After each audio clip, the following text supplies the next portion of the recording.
ஈஸ்வரி சொல்றாங்க, எனக்கு என் பிள்ளை கோபி வேணும். பாக்யா, என் பிள்ளைய நான் கூட்டிட்டு தான் இந்த ஆஸ்பத்திரியை விட்டு போவேன். பாக்யா சொல்றாங்க, அது நடக்கவே நடக்காத அத்தை.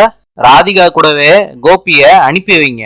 ராதிகா சொல்றாங்க, கோபி என் வீட்டுக்கு தான் வருவாரு. ஈஸ்வரி சொல்றாங்க, ராதிகா, நான் உயிரோட இருக்கிற முடியும், நீ நினைச்சது நான் நடத்த விட மாட்டேன். கோபிக்கே உன் கூட வர விருப்பமே இல்ல. ராதிகா சொல்றாங்க, அத்தை, கோபி விருப்பம் இல்லைன்னு உங்ககிட்ட சொன்னாங்களா? ராதிகா, கோபி உன் கூட வர்றேன்னு சொன்னா நீ கூட்டிட்டு போ.